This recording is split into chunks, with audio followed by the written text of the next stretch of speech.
sinistra italiana, sin dalla giovane età, è la donna dei record. Già parlamentare, è stata il più giovane ministro della Repubblica, ha messo il patrimonio della destra politica nel mondo istituzionale, formando il partito di cui è leader e conducendo la destra sugli ordini mai ufficiali prima, fino a diventare la prima donna presidente del Consiglio della storia d'Italia, signore e signori, sul palco di Paolo Presidente!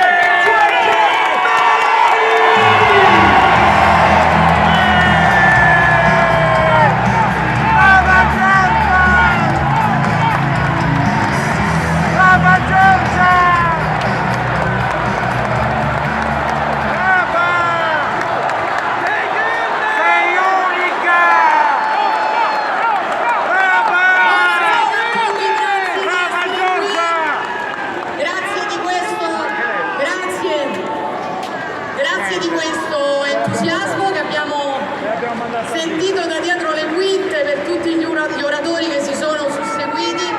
Grazie per queste bandiere che sventolano, grazie per questo entusiasmo che ci restituisce la benzina che ci serve per affrontare quello che affrontiamo ogni giorno nel tentativo di dare a questa nazione l'orgoglio e il valore che merita nel mondo. Ovviamente tutti i leader che mi hanno anticipato, ringrazio Matteo, ringrazio Antonio, Maurizio, Lorenzo, Gianfranco, ringrazio Cristian Solinas e il Partito Sardo d'Azione, ringrazio tutte le liste che hanno deciso di accompagnarci in questa avventura di portare Paolo Truzzu alla guida della Regione Sardegna. E voglio ringraziare Paolo per aver accettato di raccogliere questa sfida e voglio dire a Paolo di non preoccuparsi per il tanto fango che hanno tentato e tenteranno di gettargli addosso. Ci siamo passati tutti. Ci siamo passati tutti.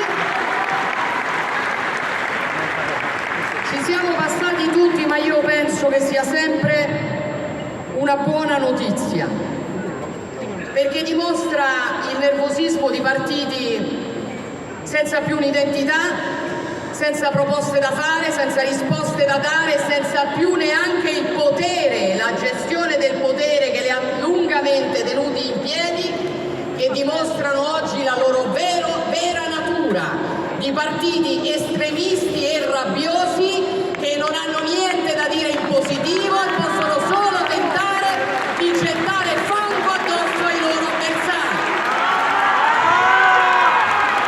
E dimostra anche,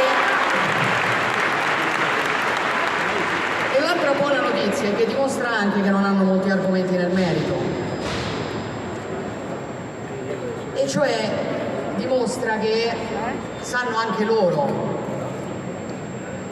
che con l'attuale governo di centrodestra le risposte cominciano ad arrivare e non possono spiegare perché quelle risposte non sono arrivate prima, quando al governo c'erano loro, e allora preferiscono parlare di altro. Però quello che noi stiamo dimostrando è che se lavori con dedizione, se lavori senza condizionamenti, se lavori con coraggio, se lavori senza risparmiarti, i risultati possono arrivare.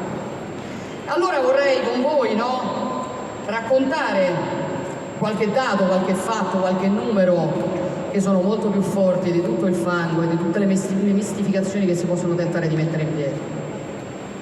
Attualmente l'Italia ha il suo record storico di tasso di occupazione, di numero di occupati, di contratti stabili, ed è un tasso di occupazione trainato soprattutto dalla crescita del lavoro femminile.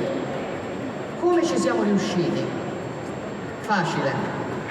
Abbiamo smesso di spendere i soldi dei cittadini per pagare chi non lavorava e abbiamo pagato di più chi lavorava. Abbiamo smesso di spendere i soldi cittadini per pagare chi non lavorava e abbiamo dato i soldi alle imprese per assumere a tempo indeterminato. E i risultati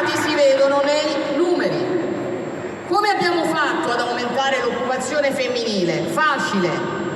Noi abbiamo rifiutato quella vulgata che vorrebbe che una donna deve per forza scegliere tra due diverse forme di realizzazione, cioè quella di poter essere madre e quella di poter avere una carriera, e abbiamo concentrato le risorse sulle madri lavoratrici, perché questa è la vera libertà.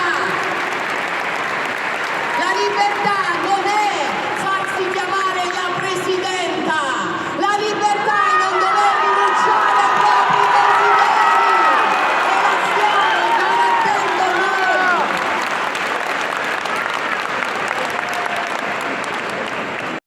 Non quando è diventato parlamentare, perché è facile appassionarsi alla politica quando già si prende lo stipendio da parlamentari, molto più difficile appassionarsi alla politica quando la politica ti toglie molto più di quello che ti dà, quando fare politica, fare per quello in cui credi, ti toglie qualcosa, ti toglie tempo per lo studio, ti toglie tempo per quello che ameresti fare, è la nostra cifra. Certo che conosco Paolo Tuzzo da 20 anni, ne vado fiera, ma non perché ci andavo in discoteca o a mangiare fuori insieme, come magari qualcuno di quelli che sono stati piazzati durante i governi di sinistra. No, lo conosco da 20 anni perché sono 20 anni che fa politica, perché si è fatto tutta la trafila e io voglio gente che sappia di che cosa sta parlando, perché li abbiamo visti gli improvvisati, hai voglia se non li abbiamo visti.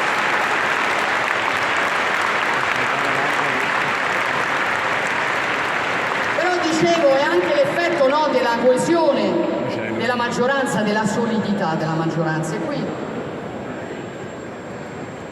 c'è un'altra grande sfida che noi stiamo portando avanti, perché vedete, noi ci stiamo accorgendo con questo governo quanto sia cambiata, no, la percezione dell'Italia all'estero, piuttosto che, per carità, il governo fa bene il suo lavoro, ma l'elemento della stabilità fa la differenza.